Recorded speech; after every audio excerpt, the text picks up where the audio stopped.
Viewers, नींद की कमी होना, नींद पूरी नहीं होना, अक्सर ये शिकायत हम वयस्कों को करते हुए सुनते हैं। पर ये नींद की कमी या नींद पूरी नहीं होना सिर्फ वयस्कों तक सीमित नहीं रह गया है। अब आपको किशोर भी इस तरीके की बातें करते हुए नजर आएंगे या फिर इस समस्याओं से जूझते हुए नजर आ जाते हैं।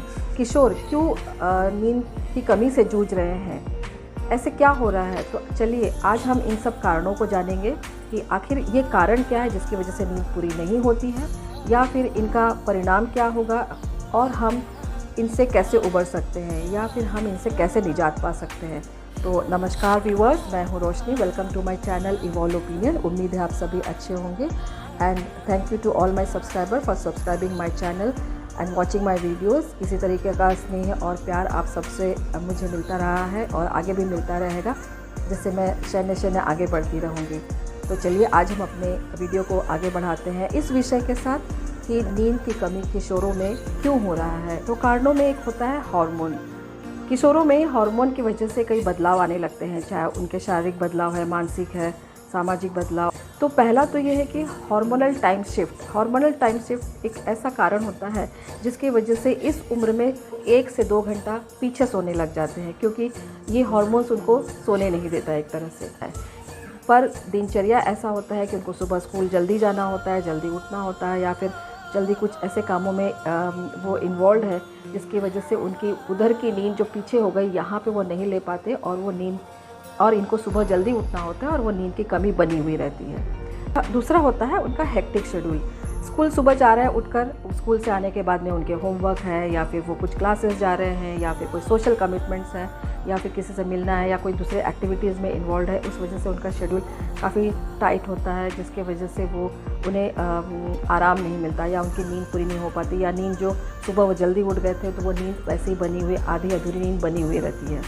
तीसरी बात है स्मार्टफोन को देखना, टीवी को देखना, या फिर इस तरीके से जो इलेक्ट्रॉनिक गैजेट्स है जिसमें बच्चे अपने आप को स्क्रीन के सामने रखते हैं, जिसकी वजह से लाइट जो होता है या लाइट को एक्सपोजर से मेलाटोनिन एक ब्रेन केमिकल है, वो रिलीज़ सही मात्रा में रिलीज़ नहीं हो पाता, जो नींद के लिए कारक होता है, और वो इस तरीके से नींद उनकी पूरी नहीं होती है।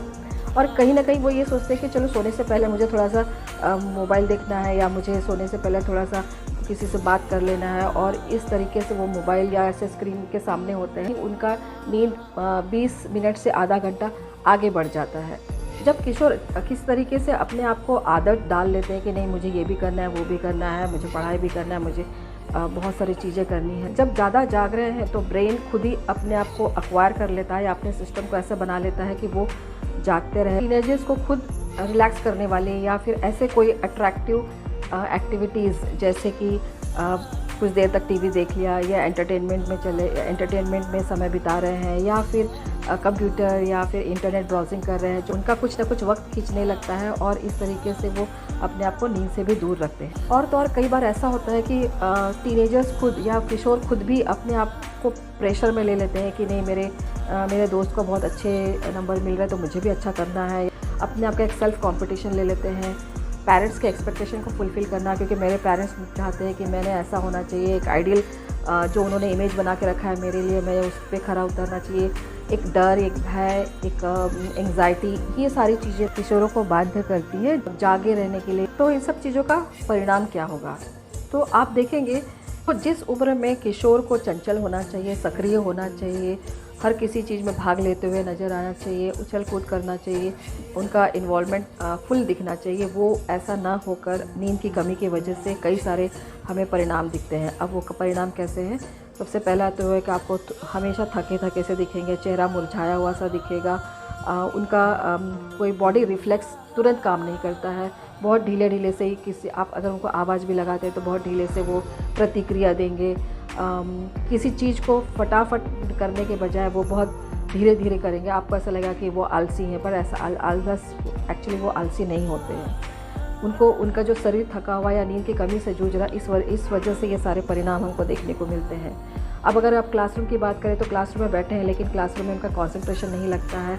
अटेंशन देने का जो समय होता है, जो अगर मान लीजिए आधा घंटा या 40 मिनट देना चाहिए, वो ऐसा ना होकर 10 मिनट या 15 मिनट ही रहेगा, जिसे हम अटेंशन ड्रिफ्ट कहते हैं। एकेडमिक परफॉर्मेंस इफेक्ट होता है, स्पोर्टिंग परफॉर्मेंस इफेक्ट होता है, मेमोरी की कमी होने लग जाती है। धीरे धीरे मेमोरी वो रिड्यूस फील करने लगते हैं कि मेरा मेमोरी ज़्यादा समय तक स्टिक नहीं रहता है, मोटिवेशन नहीं रहेगा, डिप्रेस से रहेंगे, या फिर कभी कभी एग्रेशन से दिखा देंगे, अचानक से कुछ अलग सा बिहेव करने लगेंगे। तो ये सारी चीज़ें हमें देखने को मिलती है ये परिणाम के रूप में अगर नींद नहीं होती है। किशोरों के साथ आर्ग्यू करने के बजाय ऐसा उनके साथ बैठ के डिस्कस करिए। दूसरी चीज़ है कि उनके अननेसेसरी के या अनवांटेड कुछ एक्टिविटीज़ को कट ऑफ कर दीजिए जो रिक्वायर्ड नहीं है। बच्चे खुद भी सक्षम होते हैं कुछ चीज़ें करने के लिए, तो वो खुद भी कर सकते हैं। ज़रूरी नहीं कि बाहर जाकर ही उसको करेंगे तो ही सीख पाएंगे, ऐसा ज़रूरी नहीं है। तीसरी चीज़ है कि उनको प्रेरित करिए या उन्हें बताइए कि थोड़ा सा दोपहर के समय एक शॉर्ट नैप या फिर एक आधे घंटे का नैप ले लें, जिससे कि वो आगे के परफॉर्मेंस को करने के लिए फ्रेश और रिजुविनेटेड फील करें। ये तो हो गया अभिभावकों की बात। अब किशोरों को खुद भी समझना चाहिए कि हमारी प्रायोरिटी क्या है, मेरी प्रायोरिटी क्या है, और उस प्रायोरिटी के हिसाब से काम करना चाहिए, ना कि वजह के चीज़ों में या कार्यों में लगे रहें। कुछ समय ऐसे होते हैं जो जीवन में बहुत महत्वपूर्ण होते हैं। अगर ये महत्वपूर्ण समय अगर निकल जाता है तो ज़िंदगी में पछतावा होने से अच्छा है कि हम अभी समझ जाएं और हम उन सब कार्यों को अभी कर लें। तो जैसे अपने पहला तो है कि आप अपना जो महत्वपूर्ण चीज़ें उनको पहले करिए, जो महत्वपूर्ण नहीं है उनको हटा दीजिए, उनको साइडलाइन कर दीजिए। महत्वपूर्ण चीज़ों को करने के दौरान आपको खुद ही पता चलेगा कि हाँ ये चीज़ें मैं कर सकता हूँ, ये चीज़ें नहीं कर सकता हूँ। जो चीज़ें आप नहीं कर सकते उसके लिए आप मदद लीजिए, जो चीज़ खुद कर सकते हैं आप बहुत अच्छे से कर पाएंगे। फिर अननेसेसरी का स्क्रीन के सामने या कंप्यूटर पे या इंटरनेट पे समय बिताने का या बेवजह की चीज़ों को देखने या ब्राउज़ करने से बेटर है कि आप कोई अपने काम की चीज़ें देखिए और वहाँ से हट जाइए। आप चाहे तो खेल कूद कर सकते हैं, एक प्रॉपर रूटीन बनाइए, एक प्रॉपर बैलेंस डाइट लीजिए और अपनी प्रायोरिटीज़ को सेट करिए और उस प्रायोरिटीज़ को सेट करके उस पर अमल करिए। जो उस उम्र में जो फोकस होना चाहिए उस पर फोकस करिए, ना कि अननेसेसरी या अनैच्छिक चीज़ों पर ध्यान दीजिए। कम से कम एक किशोर को 8 से 10 घंटे तो सोना ही चाहिए, ऐसा उनको अपना एक दिनचर्या बनाना चाहिए। तो मेरा सभी अभिभावक और किशोरों से ये कहना है कि नींद एक दवाई का काम करती है। नींद को अपने दिनचर्या में अच्छा स्थान दीजिए ताकि दूरगामी परिणाम बुरे तरीके से ना हो। तो बस व्यूअर्स, आज के लिए इतना ही। मिलते हैं अगले वीडियो में एक नए चैलेंज, एक नए विषय के साथ में।